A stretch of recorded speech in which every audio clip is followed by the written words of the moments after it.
Shalom Jemaat Hosana yang dikasihi Tuhan, sampailah kita di penghujung tahun 2020. Sebentar lagi kita akan mengakhiri tahun ini.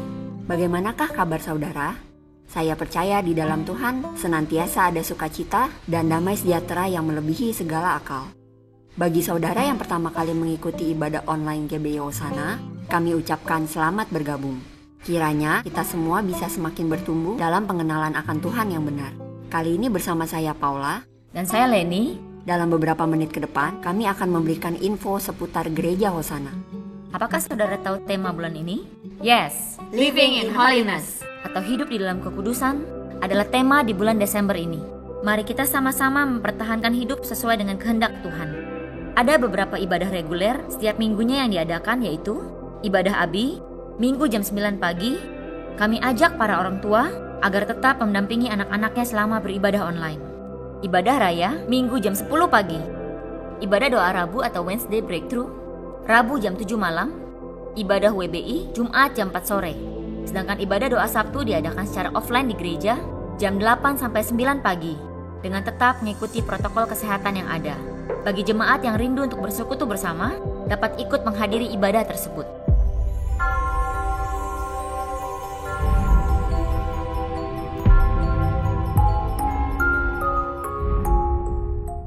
Apakah saudara dengar suara itu? Ya, Desember adalah bulan yang sangat spesial untuk umat Kristiani, di mana kita semua akan merayakan Natal yang merupakan momen kelahiran Juru Selamat kita. Berikut adalah jadwal ibadah Natal online GBI Hosana. Ibadah Natal WBI tanggal 18 Desember via Zoom jam 4 sore. Ibadah Natal umum tanggal 25 Desember streaming YouTube jam 10 pagi. Ibadah Natal Abi tanggal 27 Desember streaming YouTube jam 9 pagi. Ibadah akhir tahun 2020 tanggal 27 Desember streaming YouTube jam 10 pagi. Jadi, jangan lupa hadir ya. Dalam masa pandemi ini, gereja tidak bisa tinggal diam dan hanya menjadi penonton melihat keadaan kesusahan di lingkungan kita. Gereja perlu memperhatikan keadaan lingkungan yang memprihatinkan saat ini. Ayo, bergerak bersama-sama dan kami menghimbau agar jemaat ambil bagian. Salah satunya dengan mendukung pembagian makanan gratis atau maktis yang diadakan secara reguler di setiap Sabtu pagi di gereja. Bagi saudara yang mau menyumbang, silakan hubungi PKS Anda di Holy masing-masing dan biarlah kegerakan ini menjadi berkat bagi banyak orang. Jemaat dapat memberikan persembahan melalui rekening gereja sebagai berikut. Kolekte dapat ditransfer ke rekening BCA 754-032-3121 atas nama GBI Petojo atau scan QR Code yang tersedia di layar. Pembangunan gereja dapat ditransfer ke rekening BCA 754-048-4842 atas nama GBI Petojo. Perpuluhan dapat ditransfer ke rekening BCA 754-032-3130 atas nama GBI Petojo. Misi dan Pelmas dapat ditransfer ke rekening BCA 754-032-3113 atas nama GBI Petojo. Tuhan Yesus datang ke dunia untuk menyelamatkan mereka yang terhilang dan menebus kita semua dari dosa. Masih banyak orang-orang di sekeliling kita yang memerlukan kasih Tuhan. Mungkin tetangga kita, keluarga, teman, ataupun orang baru yang kita kenal. Mari buka mata dan jangkau mereka sehingga mereka juga dapat mengenal kasih Kristus. Mari bangun hidup kekristenan kita di atas dasar batu dan bukan pasir. Tetap setia untuk beribadah, merenungkan firman Tuhan, dan berdoa setiap hari. Bagi Bapak, Ibu, Saudara-saudari yang membutuhkan dukungan doa, dapat mengisi formulir doa secara digital di tautan yang tertera di layar. Permohonan doa juga dapat disampaikan melalui nomor WA Bapak Gembala. Mari kita bersama-sama mendukung dan menopang dalam doa untuk permohonan-permohonan doa tersebut. Oke Paula, Karena waktu kita sudah hampir habis, mari kita ingatkan jemaat untuk memperhatikan protokol kesehatan. Yang pertama, Gunakan masker. kedua, Jaga jarak. ketiga, Jaga kebersihan tangan dan hindari menyentuh bagian wajah sebelum mencuci tangan. dan yang terakhir, Hindari kerumunan. demikian informasi untuk bulan ini. Info selengkapnya bisa saudara lihat di aplikasi GBI Hosana yang dapat diunduh melalui Android atau iOS. Mari kita bersama siapkan hati untuk mengikuti ibadah online hari ini. Selamat hari Minggu. Tuhan Yesus memberkati. Shalom.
Shalom Bapak Ibu, selamat pagi dan selamat datang di ibadah online GBI Hosana. Tidak terasa hari ini sudah tanggal 20 Desember, sudah di ujung bulan Desember. Dan tema kita di bulan Desember adalah Living in Holiness atau hidup dalam kekudusan. Menurut saya, untuk hidup dalam kekudusan syaratnya adalah hidup sesuai dengan kehendak Tuhan. Hidup sesuai dengan yang Tuhan mau. 1 Tesalonika 2 ayat 12 mengatakan, dan meminta dengan sangat supaya kamu hidup sesuai dengan kehendak Allah yang memanggil kamu ke dalam kerajaan dan kemuliaannya. Kita yang telah percaya kepada Yesus adalah orang-orang yang telah dipanggil untuk diselamatkan. Bagi kita yang telah dipanggil untuk diselamatkan, maka diminta untuk hidup sesuai kehendak Tuhan. Itulah yang semestinya terus menjadi pilihan hidup kita. Betul, memang tidak mudah. Dan kadang menjadi pergumulan berat kita setiap hari. Tahun 2020 ini sebentar lagi kita lalui. Biasanya di akhir tahun, kita mungkin sedang mengevaluasi hidup kita. Apakah sudah sesuai dengan kehendak Tuhan atau belum? Apakah sudah melakukan yang Tuhan mau atau belum? Lalu, apa hasilnya? Bagaimana nilainya? Saya yakin pasti ada yang memuaskan dan juga ada kekurangannya. Akan tetapi kekurangan tersebut jangan membuat kita menjadi pesimis. Kita tetap optimis dan bergerak maju. Jangan pesimis dan jangan mundur. Kita tetap berkomitmen untuk hidup sesuai dengan kehendak Tuhan, sebab itu adalah hal terbaik di antara perkara yang baik yang semestinya kita lakukan. Kamu gak bisa jadikan Tuhan sandaranmu jika dunia adalah standarmu. Bapak Ibu, sebelum kita mulai ibadah kita, mari kita siapkan hati kita dan mari kita berdoa dahulu. Tuhan, terima kasih untuk apa yang Kau sudah berikan kepada kami, Tuhan. Tuhan, ajar kami Tuhan supaya kami tetap hidup dalam kekudusan. Ajar kami Tuhan supaya kami tetap hidup sesuai dengan kehendak Tuhan, sesuai dengan yang Tuhan mau. Dan juga Tuhan, biarkan kami terus merendahkan hati kami Tuhan, mengevaluasi diri kami Tuhan, apakah sudah berjalan di jalan-Mu yang Engkau yang inginkan. Terima kasih Tuhan. Tuhan juga sebentar lagi kami mau beribadah secara online Tuhan. Kau berkati ibadah online kami ini Tuhan supaya boleh berjalan dengan baik dan lancar Tuhan. Dan juga Engkau berkati pembicaranya, para pelayannya, pemuji-pemusiknya, dan juga Tuhan para jemaat yang menyaksikan, mendengar firman yang sudah Engkau bagikan kepada kami. Terima kasih Tuhan Yesus. Hanya dalam nama Yesus Kristus kami berdoa dan mengucap syukur. Amin. Selamat melayani, selamat beribadah. Tuhan Yesus memberkati. Shalom Bapak Ibu Saudara, mari kita angkat hati kita angkat suara kita memuji Tuhan.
Yesus, Kau satu-satunya Tuhan yang kami percaya. Hanya Kau pribadi yang mau memberikan nyawamu buat kami, menebus setiap dosa kami, dan memberikan kepada kami hidup yang kekal. Kau adalah anugerah terbesar dalam hidup kami, Tuhan. Kami mau datang menyembah Engkau lebih lagi, meninggikan nama-Mu, memberikan hidup kami sepenuhnya buat Engkau, Tuhan. Jesus, terima kasih,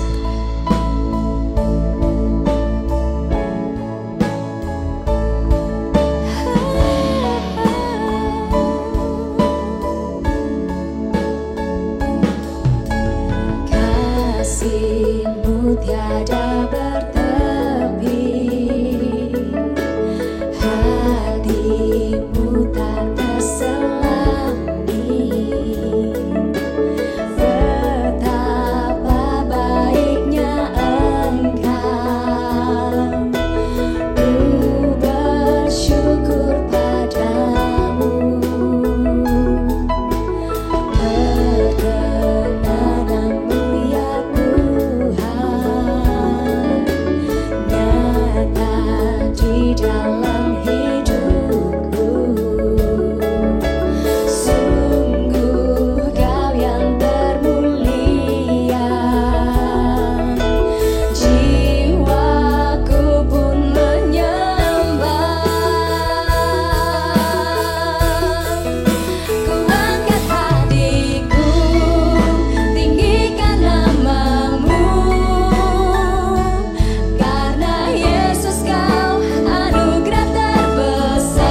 setiap kami membawa hati kami lebih lagi buat Engkau Tuhan. Menyembah Allah di tempat yang maha tinggi. Menyembah Raja di atas segala raja. Menyembah Tuhan yang hidup. Menyembah Tuhan yang ajaib. Menyembah Tuhan yang besar.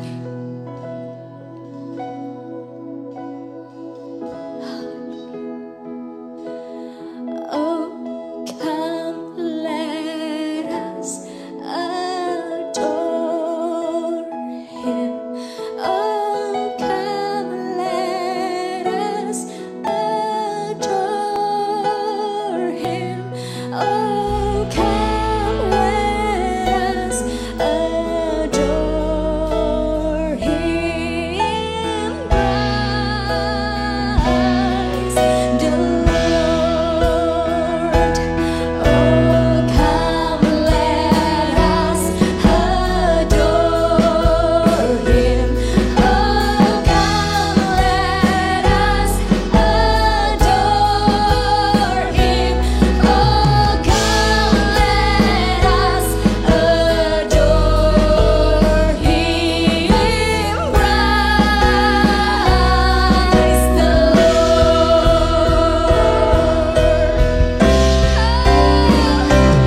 Oh, come let us adore Him. Oh, come let us adore Him. Oh, come let us adore Him.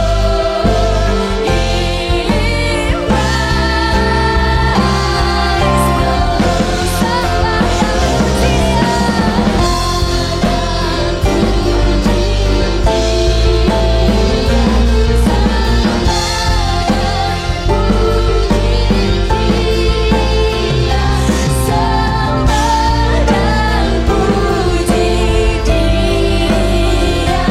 sembah dan puji, Dia, sembah dan puji Dia, sembah dan puji Dia, sembah dan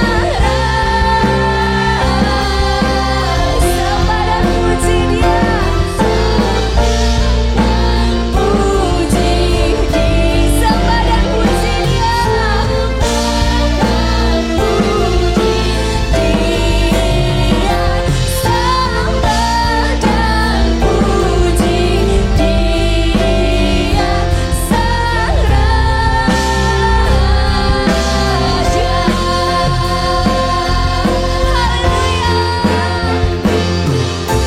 Haleluya, Jesus, Jesus, hallelujah. Let's praise Him, let's worship Him. Jesus, thank you, Lord Jesus. Shalom, selamat pagi Bapak Ibu Saudara yang dikasihi Tuhan. Saya percaya kabarnya pasti luar biasa. Dan mari kita mau merenungkan firman Tuhan hari ini dan sebelumnya kita mau berdoa. Amin. Kita berdoa yuk. Bapa kami yang di surga, kami datang ke hadapan-Mu ya Bapa. Kami mau mengucap syukur Tuhan buat hari yang baru, hari yang luar biasa. Bukan karena kami enggak alami masalah, tapi karena kami punya Allah yang luar biasa. Allah yang luar biasa. Terima kasih ya Tuhan, buat kasih-Mu yang enggak pernah berhenti mengalir atas hidup kami, bahkan berlimpah-limpah. Buat penyertaan-Mu yang enggak pernah berakhir, terima kasih. Dan buat pendidikan-Mu Tuhan, buat didikan dan hajaran-Mu yang enggak pernah berhenti juga. Yang dengan sabar Kau lakukan tiap hari, sedikit demi sedikit, selangkah demi selangkah. Engkau dengan sabar menuntun kami menuju kedewasaan, keserupaan dengan Tuhan Yesus. Terima kasih ya Tuhan. Terima kasih. Pimpin hari ini firman-Mu yang akan disampaikan. Pimpin saya yang berbicara, pimpin kami semua yang mendengar. Sehingga kami dicerahkan hari ini. Supaya hari ini disampaikan juga adalah isi hati-Mu buat kami semua. Terima kasih ya Tuhan, terima kasih. Dalam nama Tuhan Yesus Kristus yang percaya, sama-sama katakan amin. Amin, haleluya. Bapak Ibu, tema kita selama bulan Desember adalah hidup dalam kekudusan. Dan subtema yang diberikan pada saya pada hari ini adalah berjalan di dalam firman Tuhan. Apa itu berjalan dalam firman Tuhan? Artinya kita menjadikan firman Tuhan, Alkitab, sebagai panduan kita dalam hidup sehari-hari, dalam menjalani kehidupan sehari-hari. Karena banyak orang-orang yang ngakunya anak Tuhan, ngakunya anak Tuhan, tetapi dalam kehidupan sehari-harinya tidak menunjukkan bahwa dia anaknya Tuhan. Jangan-jangan memang benar dia cuma ngaku-ngaku anaknya Tuhan. Nah, kenapa bisa begitu? Karena seringkali pengertian mereka saat membaca firman Tuhan itu enggak tepat gitu. Pengertiannya enggak tepat. Sama seperti orang-orang di zaman Rasul Paulus. Paulus bilang begini, Roma 10 ya, bilang begini, mereka sungguh-sungguh giat untuk Allah, tetapi tanpa pengertian yang benar. Sungguh-sungguh giat untuk Allah, tapi tanpa pengertian yang benar. Akhirnya kesungguhan mereka yang giat itu nggak ada gunanya karena pengertiannya salah gitu. Sama misalkan seperti seorang bapak yang nggak ngerti bumbu dapur, disuruh istrinya, Pak beli kemiri gitu ya. Kalau bapak udah hujan-hujan gitu ya, udah hujan-hujan, nerobos hujan, becek, waduh basah, dingin. Ternyata pas beli kemiri, dia salah beli. Dia beli pala misalnya. Udah pulang-pulang sampai dengan bangga, Mam, nih pesanannya. Ya ini bukan kemiri Pak, ini pala. Pengertian yang salah membuat kerja yang giat jadi sia-sia. Jadi kita masih punya pengertian yang benar bahwa Alkitab itu jadikanlah panduan kita dalam menjalani hidup. Suatu ketika Epafras menulis surat kepada Paulus. Epafras ini orang yang melayani jemaat di Kolose. Dan dia menulis pada Paulus, dia menceritakan bagaimana pertumbuhan iman orang-orang di Kolose gitu ya. Begini-begini dan akhirnya Paulus membalas surat si Epafras ini. Dan ini disebut surat Kolose gitu ya. Kolose 1 ayat 9 sampai ayat 12 saya bacakan ya. Paulus bilang begini, sebab itu sejak waktu kami mendengarnya, kami tiada berhenti-henti berdoa untuk kamu. Untuk jemaat Kolose maksudnya ya. Kami meminta supaya kamu menerima segala hikmat dan pengertian yang benar untuk mengetahui kehendak Tuhan dengan sempurna. Ayat 10. Sehingga hidupmu layak di hadapannya serta berkenan kepadanya dalam segala hal. Dan kamu memberi buah dalam segala pekerjaan yang baik dan bertumbuh dalam pengetahuan yang benar tentang Allah. Dan dikuatkan dengan segala kekuatan oleh kuasa kemuliaannya untuk menanggung segala sesuatu dengan tekun dan sabar. Dan mengucap syukur dengan sukacita pada Bapa yang melayakkan kamu untuk dapat bagian dalam apa yang ditentukan untuk orang-orang kudus dalam kerajaan terang. Perhatikan bahwa dalam ayat ini, dalam 4 ayat ini, bahwa untuk kita bisa berkenan, untuk kita bisa memberi buah dalam pekerjaan baik, untuk jadi kuatkan dengan segala kekuatan dan kuasa kemuliaan Tuhan, untuk mengucap syukur dengan sukacita. Kita perlu apa? Ayat 9 dikatakan, kita perlu pengertian yang benar. Ayat 10 diulang lagi, bertumbuh dalam pengetahuan yang benar tentang Allah. Kita harus punya pengetahuan yang benar. Dengan pengetahuan yang benar kita bisa mengerti bahwa firman Allah itu menjelaskan hidup kita ini terfokus untuk berkenan pada Allah gitu. Hidup kita ini terfokus untuk hidup sesuai kehendaknya. Gitu kan pengertiannya. Jadi pengertiannya Alkitab memberikan pengertian yang benar bahwa kita bukan hidup untuk diri kita sendiri, tapi kita hidup terfokus untuk berkenan pada Allah. Hidup sesuai kemauan Allah. Itu pengertian yang benar Bapak Ibu. Untuk itu, untuk kita bisa berjalan dalam firman Tuhan, paling enggak ada 3 hal yang kita bisa renungkan hari ini. Yang pertama, untuk berjalan dalam firman Tuhan, kita harus menjadikan nilai-nilai dalam firman Tuhan menjadi prinsip kita dalam menjalani hidup. Amin. Firman Tuhan itu dipenuhi banyak values, banyak nilai-nilai. Tapi seringkali nilai-nilai dari firman Tuhan, dari Alkitab hanya jadi sebuah quote yang bagus. Jadi kata-kata mutiara yang indah gitu ya. Menyentuh hati, menyentuh pikiran, wah luar biasa. Tapi tidak merubah kelakuan. Nah itu yang salah. Kalau jadi sebuah prinsip, harusnya sampai merubah kelakuan kita. Misalkan Matius 7 ayat 12.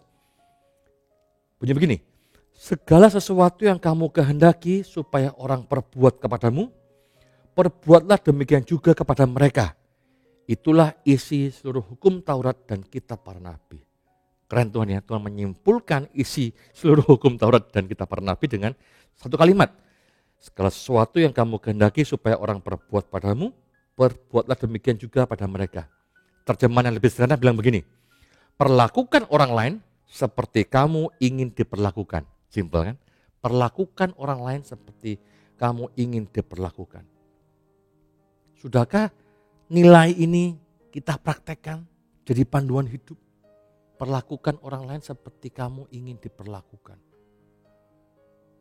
Kemarin hari Sabtu saya datang ke pernikahan Arwin dan Jos yang pas resepsi ya. Pas resepsi itu yang datang juga gak banyak sih karena kita menerapkan protokol kesehatan ya Bapak Ibu ya. Jadi memang yang diundang gak banyak juga. Dan saya dan Alvin, saya bertugas untuk shoot pakai HP untuk Zoom.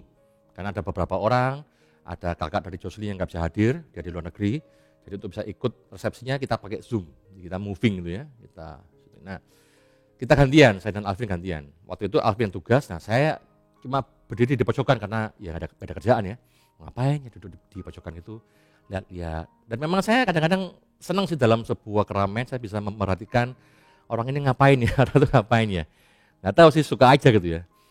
Bukan mau menghakimi, nggak, maksudnya merhatiin, oh dia gitu ya, oh dia gitu ya. Nah saat saya lagi diem-diem gitu, ada seorang om, kalau saya panggil om berarti dia jauh lebih tua dari saya tua, apalagi itu orang gitu ya. Ya kira-kira 60 tahunan umurnya, sekitar 60 tahunan umurnya. Nah si om ini bawa makanan, karena protokol kesehatan maka makanannya itu diambilkan oleh pelayan dan kita yang bawa ke meja gitu ya. Nah si om ini bawa piring satu dan bawa minum. Piringnya ini ada makanannya dan ada mangkoknya. Dan dia bawa gelas minumnya dia. Dan dia jalan dengan sangat hati-hati. Karena dia takut kuahnya tumpah gitu ya. Dan cukup kerepotan gitu ya. Dan saya lagi diam, saya lihat, kasihan nih om, saya jalan. Om, saya bantu ya. Dan si om bilang, iya boleh. Saya bawain piringnya, saya taruh mejanya. Ada pelayan di samping saya yang berdiri. Ya nggak nyalain dia juga ya. Tetapi harusnya prinsip bahwa perlakukan orang lain seperti engkau ingin diperlakukan itu kita alami. Karena pelayan sebesar itu dia waiternya restorannya, dia nggak lakuin apa-apa, dia cuma lihat aja gitu. Mungkin dia pikir bukan tugas saya gitu kali ya.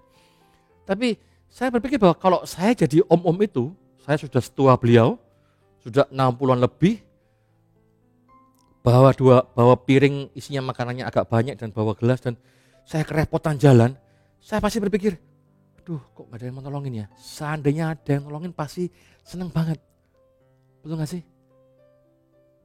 Perlakukanlah orang lain seperti engkau ingin diperlakukan. Jadi gak usah tunggu disuruh gitu loh. Ada yang perlu, dia perlu bantuan. Dibantu. Iya kan? Ya ini bukan saya nyombong, tapi ya kebetulan saya lihat gitu ya. Itu om kasihan banget. Tapi apa yang terjadi? Seringkali malah kadang-kadang firman Tuhan ini dengan pengertian yang salah bisa ditwist gitu ya. Jadi twist. Seandainya kisah begini, si om ini bawa piring itu, susah kan jalannya. Terus lihat saya, oh itu bapak yang tadi doa pembukaan, kok nggak tolongin sih? Katanya perlakukan orang seperti dirimu sendiri, ingin diperlakukan. Hah, ini bapak pendeta apa? Bisa gitu kan? Padahal ayat ini buat diri kita, bukan buat menghakimi orang lain. Kalau saudara nggak dibantu orang pun, ya sudah, jangan hakimi orang lain dengan ayat ini gitu ya. Ya kan? Jangan. Atau nilai lain lagi, Amsal 30 ayat 8. Bilang begini, jauhkanlah daripadaku kecurangan dan kebohongan. Jangan berikan kepadaku kemiskinan atau kekayaan. Biarkanlah aku menikmati makanan yang jadi bagianku. Oh ini ayat jarang dikhotbahkan ini. Ayat 9 bilang begini, supaya kalau aku kenyang, aku tidak menyangkalmu dan berkata, siapa Tuhan itu? Nanti orang udah kaya lupa Tuhan ya. Ya kan? Orang kaya udah kayak Tuhan dia, punya uang bisa beli segalanya. Atau kalau aku miskin, aku mencuri dan mencemarkan nama Allahku. Ini ayat yang keren loh, tapi jarang dikhotbahin kayaknya. Yang sering dikhotbahin malah soal mintalah akan diberi, ketoklah akan dibuka. Wah. Kenapa? Karena nyaman buat yang denger. Asik. Ikut Tuhan mah enak, minta pasti dikasih. Ngetok dibukain. Itu ayat Tuhan, itu ayat firman Tuhan itu benar. Tapi kan yang sering itu tuh yang dikhotbahinnya. Ada lagi yang dikhotbahin seringnya aku akan menyertai engkau sampai akhir zaman. Wah, tenang, Tuhan sertai. Tenang. Kita enggak akan kekurangan. Siapa bilang? Kalau Tuhan izinkan kita bisa kekurangan, bisa. Kita kekurangan karena Tuhan mendidik kita bersyukur dalam segala hal. Bisa nggak? Bisa. Tuhan buat Anda bangkrut, bisa? Bisa. Karena tujuannya untuk mendidik saudara, menghargai apa yang Tuhan beri. Bisa. Karena itu ayat ini luar biasa ini. Jauhkanlah daripadaku kecurangan dan kebohongan. Beberapa hari lalu ada seorang teman yang saya kenal, dia bilang begini, dia cerita bahwa dia lagi mau klaim asuransi mobilnya gitu ya. Mobilnya habis rempetan sama bajai. Lalu dia mau klaim asuransi. Karena dia ada asuransi, tapi habisnya enggak lagi habis loh, ini udah akhir tahun kan, udah mau habis. Dia buru-buru telepon. Dan singkat cerita datanglah surveyornya, ya kan disurvei dulu. Datang surveyornya. Dia bilang, "Ini Pak, ininya apa? Ini Pak kena bajai." Oh iya. Terus Bapak ini nanya iseng-iseng, "Pak, kan klaimnya asuransinya itu ternyata cuma bisa berlaku untuk yang insidentil." Jadi sesuatu yang insiden, misalnya tabrakan, serempetan itu bisa. Tapi kalau kayak kena kucing itu nggak boleh. Kena baret kucing nggak boleh. Nah dia bilang, "Pak, kalau misalnya yang lain selain ini boleh nggak Pak sih Pak di klaim?" Terus surveyornya bilang, "Bisa Pak, kenapa Pak?" "Ini Pak kena kucing Pak." "Oh sebetulnya nggak boleh Pak, tapi bisa sih Pak, nanti Bapak bilang aja waktu diserempet itu Bapak kena ranting pohon jadi baret-baret gitu. Bisa Pak?" "Oh gitu ya. Yaudah Pak, tolong diatur." Gitu. Tapi sebetulnya orang ini hatinya udah gak enak tuh. Iya jadi bohong dong gitu ya. Kan firmannya bilang jauhkanlah daripadaku kecurangan dan kebohongan gitu kan. Lalu dia malah gak enak hati. Tapi ya udahlah gitu ya. Lalu oke Pak, kita ACC klaimnya. Saya minta KTP Bapak, STNK dan SIM gitu ya. Bapak ini ngeluarin semua KTP-nya, STNK dan SIM. Terus pas si surveyor lihat, "Loh Pak, Bapak SIM-nya mati." SIM-nya mati, saudara. SIM-nya mati, nggak bisa Pak. Loh, nggak bisa Pak. Syaratnya SIM-nya harus aktif Pak. Terus si sang surveyornya mungkin karena dia servis pelanggan dia bilang, atau diatur Pak gini Pak. Bapak ngakunya jangan Bapak yang nyetir, bilang istri Pak. Jadi pakai SIM-nya istri. Bapak bilang, istri saya nggak punya SIM. Oke Pak.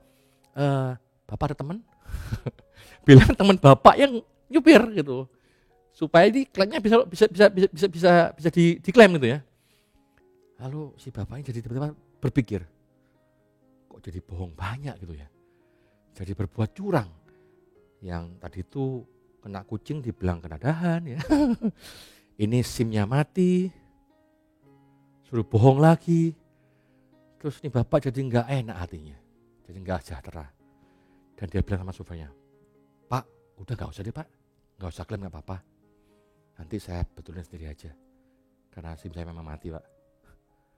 Loh Pak, udah ini Pak tanggung Pak, udah nggak apa-apa Pak, nanti gampang deh gitu. Akhirnya nggak jadi. Harusnya kan begini dong, bukannya malah udah Pak atur aja pakai SIM-nya tetangga. Siapa yang sering begitu? Jadi pokoknya goal deh, mau curang mau bohong nggak peduli, pokoknya keinginanku terlaksana gitu. Pokoknya beruntung gitu ya. Jadikanlah nilai-nilai firman Tuhan tuh prinsip kita, prinsip dalam kehidupan. Dan ini nggak mudah. Saya pun masih belajar banyak. Ini saya baru ngomong dan kamu memang gampang. Tapi untuk melakukan ini perlu pergumulan dan itu step by step, sedikit demi sedikit. Amin. Amin. Amin. Dan prinsip nilai-nilai ini nggak cuman apa yang namanya ya. Bapak Ibu ingat kisah begini? Ada 2 orang ke bait suci. 1 orang Farisi, 1 lagi pemungut cukai. Dan seorang Farisi berdoa begini, aku bersyukur Tuhan. Dia bilang, aku bukan perampok, aku bukan orang lalim, aku bukan pezina. Aku puasa 2 kali seminggu, aku beri perpuluhan. Dan aku bersyukur aku bukan kayak pemungut cukai ini. Dan Tuhan bilang, orang ini gak berkenan loh. Padahal dia udah menjaga dirinya gak berzina. Ya, dia menjaga, dia gak merampok, dia gak berbuat jahat. Bahkan dia puasa, dia perpuluhan loh saudara. Tapi Tuhan bilang, dia gak berkenan. Kenapa? Karena pengertian tentang firman Tuhan itu gak cuma bicara soal melakukan hukum-hukum legalis itu. Gak berdosa, gak mencuri, gak membunuh, gak cuma itu. Tapi Tuhan mau kita sampai ke dalam hati kita. Gak ada kesombongan. Amin. Amin. Mari banyak hal, nilai-nilai firman Tuhan itu banyak sekali. Jadikanlah nilai-nilai firman Tuhan itu menjadi prinsip hidup kita. Amin. Amin. Yang kedua, wah saya mesti cepat nih. Yang kedua, berjalan dalam firman berarti menjadikan firman Tuhan sumber untuk kita lebih dalam mengenal Allah. Kalau kita mau berjalan dalam firman Tuhan, kita mesti jadikan Alkitab sumber untuk kita mengenal Allah lebih dalam. Kalau kita baca Alkitab, kita mengenal bahwa Allah itu Allah yang kasih, Allah yang penuh kasih. Ya kan? Dia berikan Tuhan Yesus Kristus untuk mati di salib buat kita semua. Ketika kita baca Alkitab, kita jadi mengenal kesabarannya. Kita mengenal kesabaran bahwa dia sabar loh. Hari penghakiman tuh enggak datang-datang karena dia sabar supaya kita ada cukup waktu untuk bertobat, Bapak Ibu. 2 Petrus 3 ayat 9 bilang begini, ia sabar terhadap kamu, karena ia menghendaki supaya jangan ada yang binasa, melainkan supaya semua orang berbalik dan bertobat. Allah itu sabar, dia tunda kedatangannya supaya apa? Supaya kita ada waktu untuk bertobat. Meskipun begitu, kedatangannya pasti akan datang gitu ya, dan nggak tahu kapan. Jadi bertobatlah mulai sekarang, selagi ada waktu. Amin. Dengan baca Alkitab kita jadi tahu bahwa Allah itu sabar luar biasa. Apalagi kita jadi mengenal kuasa Allah. Mungkin kita merasa, saya nggak pernah alami mujizat yang gimana. Baca Alkitab.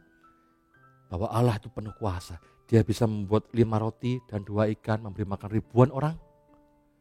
Dan masih sisa 12 bakul. Buat siapa? Buat yang melayani. Kan 12 murid. Ya kira-kira gitulah ya. Pas seorang sebakul biar kenyang. Soal sakit penyakit, wah itu hal yang kecil buat Tuhan. Banyak orang yang tuli, buta, lumpuh, macam-macam disembuhkan oleh Tuhan. Bahkan yang sudah mati 4 hari pun, Lazarus, Tuhan bangkitkan kembali, dia hidup kembali. Alam maut tunduk di bawah kakinya. Allah berkuasa atas alam semesta, badai ditenangkan. Ya. Dan banyak macam-macam lagi. Ikan bisa ada uang di mulutnya. Tuhan itu berkuasa atas segala hal. Dan lewat firman Tuhan kita baca, kita jadi mengenal penyertaan Tuhan. Dan banyak hal lain. Penyertaan Tuhan apa misalnya? Roma 8 ayat 28. Allah turut bekerja dalam segala sesuatu untuk mendatangkan kebaikan bagi mereka yang mengasihi Dia. Yaitu mereka yang terpanggil sesuai dengan rencana Allah. Bahwa Allah turut bekerja dalam segala sesuatu.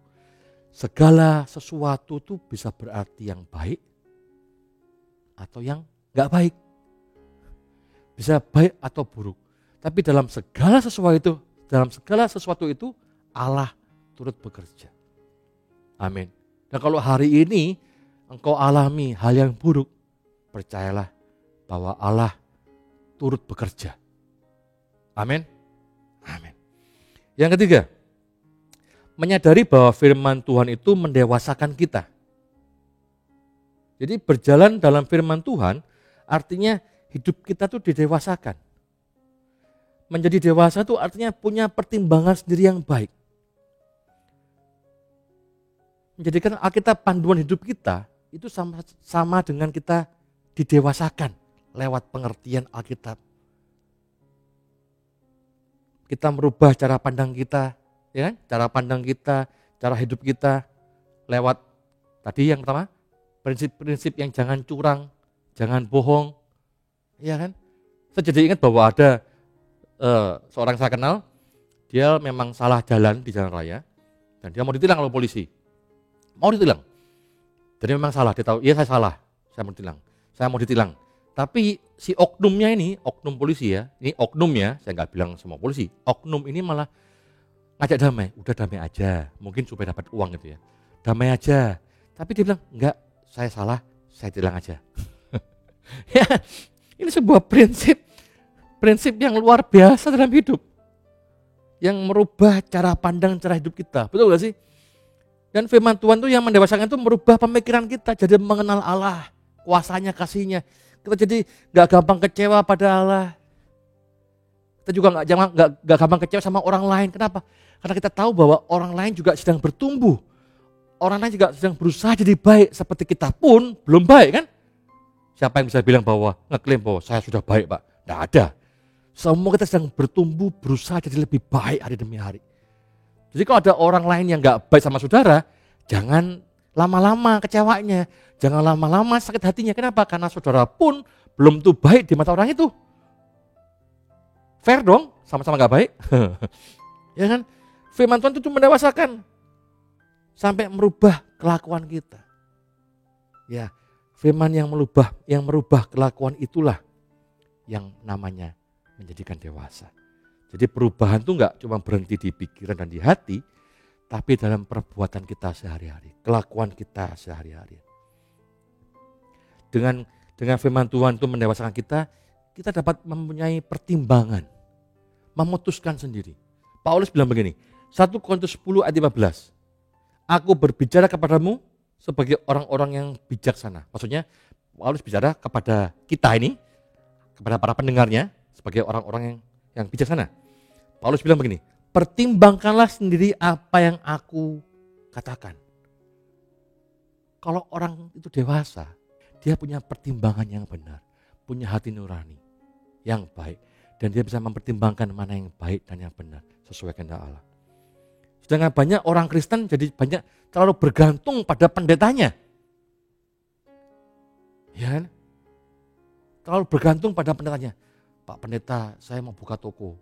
Gimana? Apa kata Tuhan?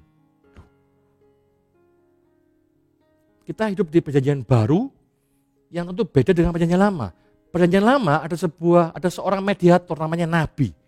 Tuhan bicara lewat nabinya nyampain ke jemaatnya gitu.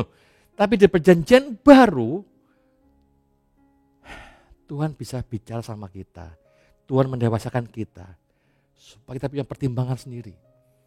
Jadi jangan sampai mau buka usaha, ya nggak apa-apa ngobrol sama pendetanya ya, kita tukar pikiran nggak apa-apa. Tapi jangan sampai pendetanya yang memutuskan, kamu harus begini, harus begitu. Loh, bahaya. Para pendeta harusnya memberikan opsi. Kalau gini begini nih, gini begini nih. Sebagai seorang konselor lah istilahnya ya. Nah kamu pilih yang mana? Keputusan haruslah diri kita sendiri. Maka itu kita pun harus mau didewasakan. Enggak cuman pendetanya yang dewasa. Kita anak-anak terus gitu ya. Jangan. Dewasa itu seperti begini. 1 Korintus 10 ayat 23. Segala sesuatu diperbolehkan, benar. Tetapi bukan segala sesuatu berguna. Segala sesuatu diperbolehkan, benar. Tapi bukan segala sesuatu membangun. Jadi segala sesuatu itu boleh. Kalau orang dewasa, segala sesuatu boleh. Weh, betul gak sih? Orang dewasa. Kalau anak kecil, semua gak boleh. Makanya kalau anak kecil gak boleh pegang pisau. Anak kecil jangan main gunting. Anak kecil jangan dekat-dekat jalan raya. Nanti ketabrak. Anak kecil jangan pulang malam-malam. Kalau dewasa, orang yang dewasa secara rohaninya, bukan cuma umur ya, tapi secara rohaninya, dia boleh pulang malam-malam. Kenapa? Karena dia pulang malam karena ada alasan yang benar.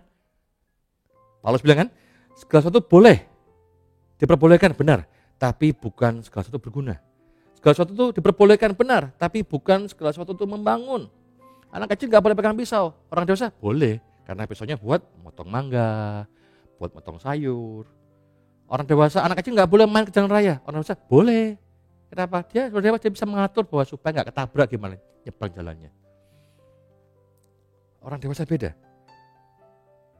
Itu arti dewasa. Sampai ke cara pandang, pemikiran, kelakuannya pun berbeda. Kenapa? Karena menjadikan Alkitab sebagai panduan hidupnya. Amin. Jadi ada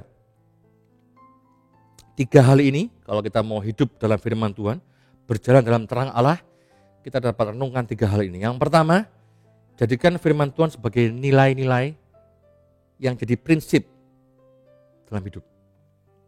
Nilai-nilai dalam firman Tuhan jadi prinsip kita dalam menjalani hidup kita. Yang kedua, jadikan firman Tuhan sumber untuk kita lebih dalam mengenal Allah.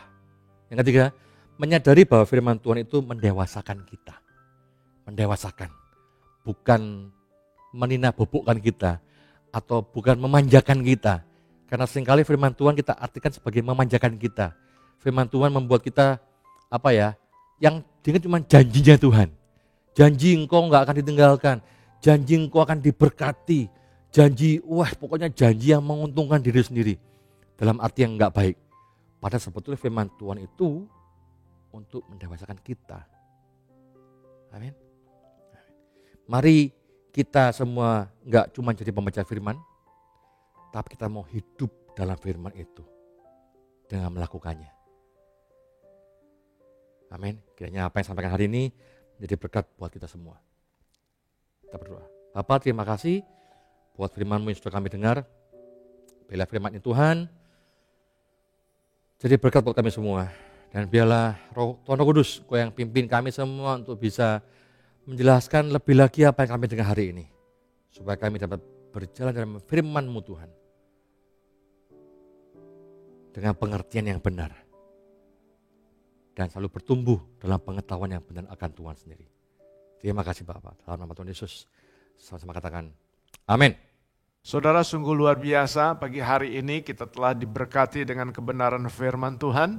Mari kita mengakhiri ibadah raya minggu pagi hari ini dan kita mau menerima akan berkatnya Tuhan. Bapa di sorga, kami bersyukur kepadamu untuk firman-Mu pagi hari ini dan ibadah raya pagi ini. Sepanjang ibadah raya sungguh kami boleh mengalami bagaimana kasih Kristus, lawatan Tuhan dalam hidup kami.